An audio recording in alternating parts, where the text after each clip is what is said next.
Welcome to the Breakthrough Broadcast, a podcast about innovative STEM solutions to real-world problems. From emerging technologies to practical research, Drew Reck explores how science, engineering, and bold thinking are shaping the future. Hi, I'm Drew, and today's episode takes us into a space where engineering, imaging, and medicine all meet, where real human bodies are transformed into digital replicas so precise they can be explored down to the tiniest anatomical detail. Our story centers on Anatomage, a company creating what are arguably the most advanced virtual cadavers in the world. These are full-body 3D reconstructions based on real human donors used in medical schools, hospitals, and research institutions around the globe. You've probably seen 3D anatomy tools before, but what Anatomage does is on a completely different level of detail and realism. To understand how it works, let's start from the beginning, with a real human cadaver. Before anything else, the body is preserved in a specialized solution and then frozen solid. This step is critical. Freezing not only slows decay, but also stabilizes delicate structures like blood vessels and nerves, so they hold their shape during what comes next: slicing. The body is placed into a custom-built, high-precision milling machine. It's designed to shave off layers of the cadaver one tiny sliver at a time. Each pass, it shaves just off 250 microns of material. For reference, the average width of human hair is 70 microns. That level of extreme precision is necessary to preserve the shape and continuity of tissues from one layer to the next. After each layer is shaved away, the exposed surface is cleaned and photographed under specifically controlled lighting conditions. This happens thousands of times. Shave, clean, photograph, repeat, until the entire body has been imaged from head to toe. At this point, what you have is not a 3D model, but a massive stack of extremely high-resolution 2D images. Cross-sections of the entire body, taken at intervals smaller than a grain of dust. But those images are just raw data. Before they can be used in anything like a virtual dissection table, they need to be cleaned, corrected, and assembled. That brings us to the image processing phase, which I believe to be the unsung hero of this entire operation. The images are first digitally cleaned. That means removing unwanted lighting artifacts, smears or tears caused by the cutting process, and any inconsistencies between images. This isn't just for cosmetics. Even tiny imperfections can throw off alignment when you're dealing with thousands of layers stacked in 3D space. Then the images are color corrected. Human tissues don't always appear the same from slice to slice, especially under varying lighting conditions or depending on how fluids settle in the body. So the colors have to be adjusted to maintain realistic and consistent anatomy across the whole model. After that, the images are precisely aligned, pixel by pixel, and digitally stitched into a full 3D volume. This step is incredibly complex because any shift, distortion, or inconsistency has to be corrected so that structures like arteries, muscles, and organs remain continuous from one layer to the next. Finally, all of that data is loaded into software that allows users to rotate, zoom, pan, and virtually cut through the body in any direction. You can isolate an organ, follow a nerve pathway, or explore the spinal cord in perfect detail, all without ever touching a scalpel. The end result is a tool that feels a bit like science fiction, a completely real human body that exists entirely in digital space, fully explorable in 3D. And the implications of this are huge. Instead of a few students crowding around one cadaver in an anatomy lab, each student can now have full independent access to the entire human body. You can explore structures from any angle, zoom into microscopic levels, or reset and start over as many times as you want. These things would be impossible in a traditional classroom with a real cadaver. Today, I'm talking with Nathan Loewke, a research scientist at Anatomage, who works directly on this process of slicing, imaging, processing, and building the digital body from the ground up. Nathan has a deep background in biomedical imaging. He's worked in labs focused on confocal and phase microscopy, stem cell instrumentation, digital image processing, and even rocket technology. At Anatomage, he works as an R&D scientist to help lead the technical effort behind some of the most advanced anatomical modeling in the world. Let's get into it. So now that we have an understanding of the process, what are some of the biggest challenges that the company or you individually face during the whole process from body to 3D model? Oh, the biggest challenges. I would say that the biggest challenges aren't really related to the processing of the data itself. It's more the kind of researchy type projects that we're trying to do behind the scenes. So things like, automatic kind of disease detection in the brain or in the liver or in the kidneys, or automatic organ segmentation, automatic, skeletal segmentation, vasculature detection and tracing throughout the entire body, which is a bit of a moonshot project because of just how much real estate there is in the body with vasculature. That one is one that we're making progress on, but it's a big project. It crosses different scales and different resolutions and different structure types. And then we have some other kind of sciencey projects that are a little bit behind the scenes. I would say that those are probably the hardest things that I work on. So that's where the R&D part of my job kind of comes in. So what are some examples of those other sciencey things? I can't really talk about some of those. Oh, yeah? Yeah. It's, if I was, back at Stanford or back at UC, we were just talking about research, I could tell you a whole bunch of stuff. But when you sign on to a private sector company, you sign certain paperwork saying that you're not going to divulge certain trade secrets. So some of the researchy type projects are a little bit under wraps. But if you keep asking, I'll be able to tell you bits and pieces here and there and kind of generalizations on what we work on. All right. Well, you mentioned blood vessels and vascularity. Are there any body parts, like specifically, that are particularly hard to image? No, it's not a challenge of imaging.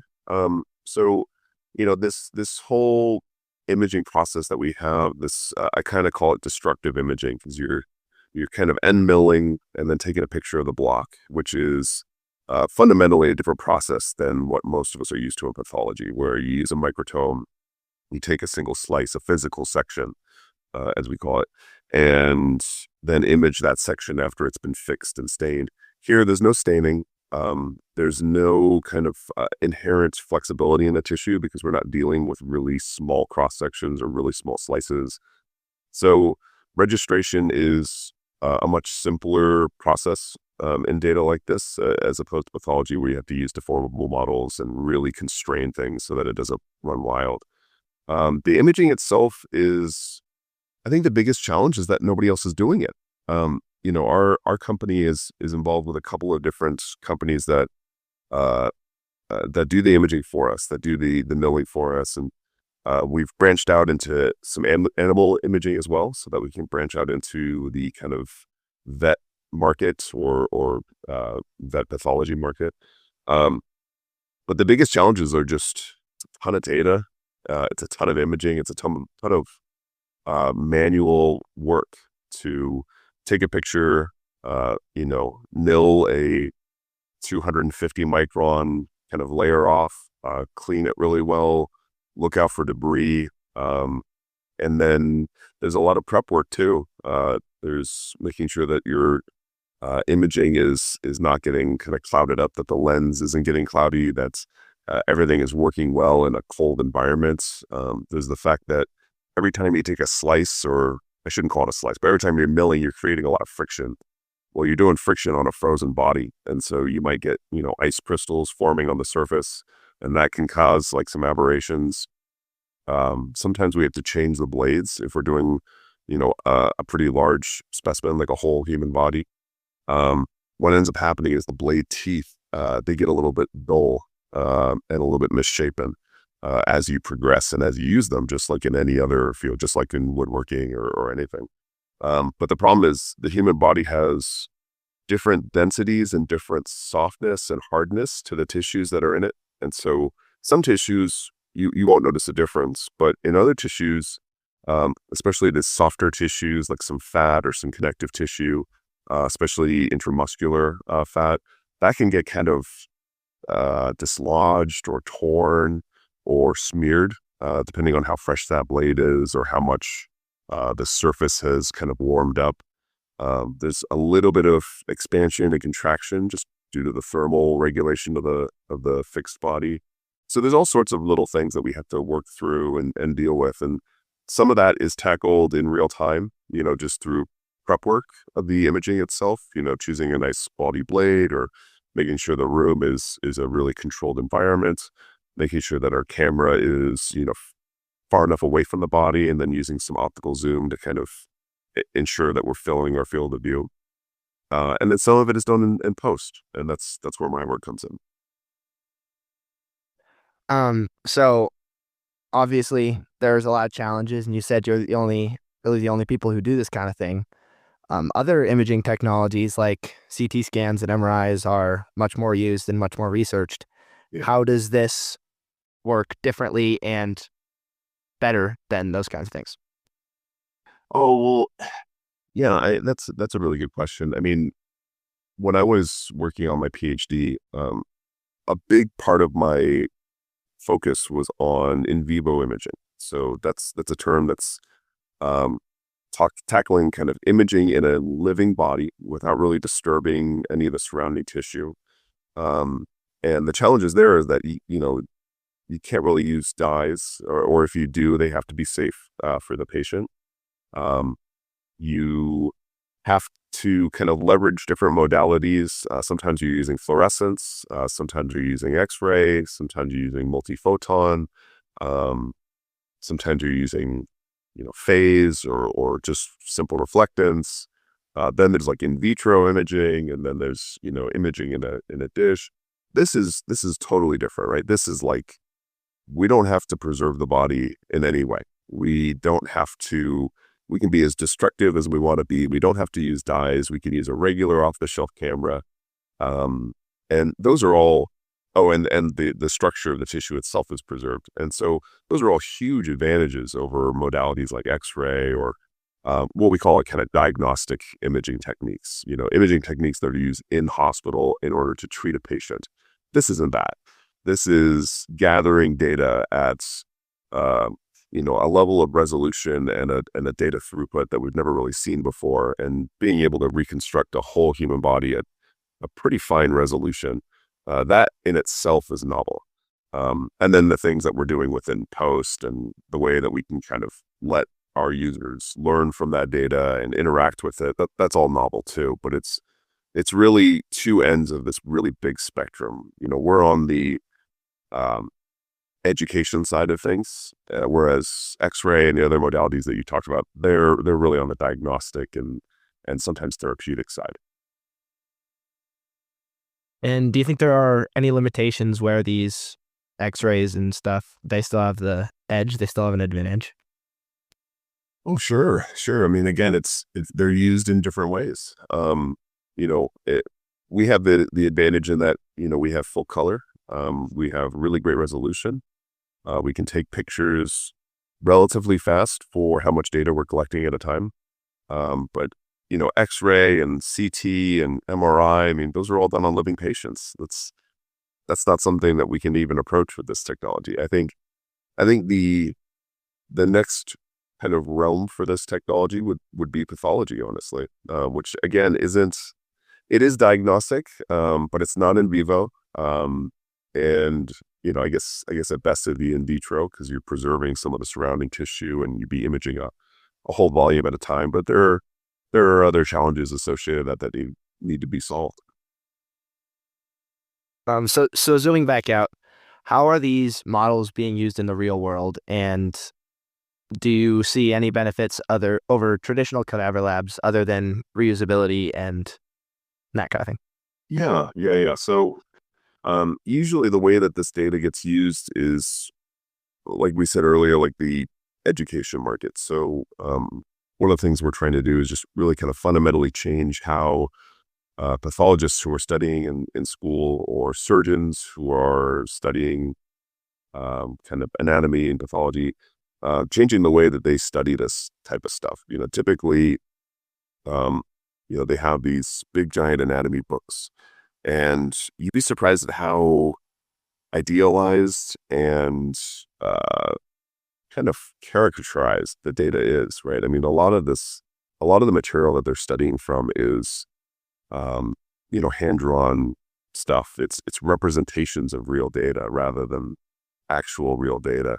And there's reasons for that. I mean, it's, the body is so complex and there's so many different disease states, or maybe I should say non-normal tissue states, that, we don't want future pathologists and anatomists and surgeons to train on a diseased piece of tissue and then say, oh, well, that looks normal to me because that's what I studied in a book. So that's potentially a downside of this, is that we're using real data, and we clean it up and we process it, but at its heart, it's real anatomical data. They're real pictures and real meshes and real kind of representations of a real human being. And so I think that's both a good thing and potentially a drawback. It's a different way of looking at it, but yeah, I mean, hopefully we can incorporate this stuff into textbooks, or have digital textbooks. I know that we're kind of either working on that or it's been kind of talked about. It could be incorporated into online learning a little bit easier than, say, hand drawing stuff could be. I mean, you have to kind of fundamentally change those diagrams and the way that people are interacting with that data in order to support that modality. So it's, yeah, I mean, it's an exciting thing. I mean, there's also the fact that you can, I think like we were talking about earlier before this interview, it's, a surgeon is practicing on a cadaver of some kind. He takes a cut and you can't undo that cut. You can stitch it back together, but it's done. The damage is done. Whereas a technology like this, everything's digital. You can take a cut, you can press the undo button, and then you can make your first cut all over again. And I think that's a big advantage. And I know you talked about not being able to share too many things, but one possible application, maybe years in the future, is, do you think that you could help develop breakthroughs in like regenerative medicine or engineering of tissues that could be used to replace organs and things? I think that's a really interesting idea. I think that stuff is at minimum adjacent to what we're working on, but it's definitely down the road. So, I mean, one of the things that we have discussed internally is, we have all this data. What can we kind of mine out of it? What can we pull out of it? And I'm not super sure if I can share a ton of that. But what if we just kind of took a step back when we went to the tissue generation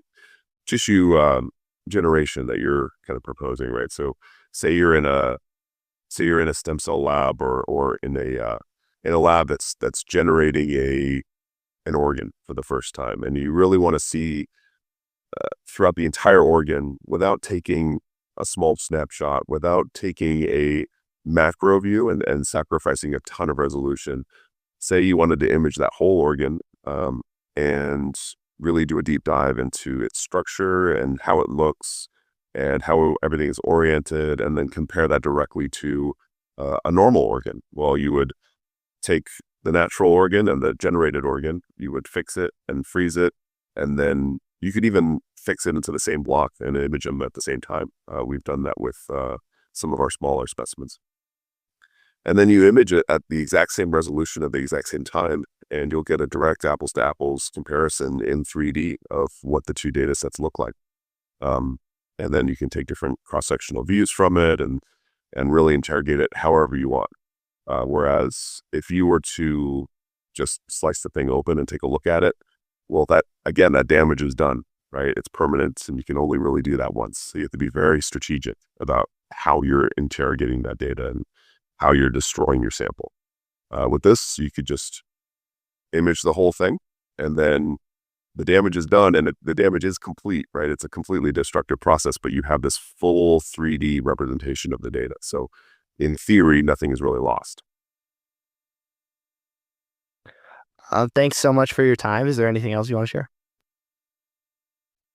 I don't think so. Just that it's a fun job. It's a fun kind of paradigm. I like the fact that we're working in education. I like the fact that we're pushing some boundaries, and I think a big amount of the praise goes to the people who are actually doing the imaging work. Our collaborators in academia, and some in private as well. Those guys really make all of our work possible. So big shout out to them. Yeah, thanks again. Best of luck with your very exciting work. It's clear that you're shaping the future of medical imaging. Cool. Thank you. That was Nathan Loewke. taking us inside the incredible process of turning real human bodies into detailed digital models used around the world. From the precision slicing at microscopic levels to the complex image pipeline and future possibilities, Nathan gave us a rare glimpse into how technology is reshaping medical education and research. I'm truly grateful he took the time to share his expertise and stories with us today. Thanks for tuning in to the Breakthrough broadcast. If today's conversation sparked a new idea, share the episode and follow the show wherever you listen. Got a question, idea, or breakthrough of your own? Reach out at breakthroughbroadcastconnect@gmail.com. Until next time, keep questioning, keep building, and don't wait for the future. Help create it.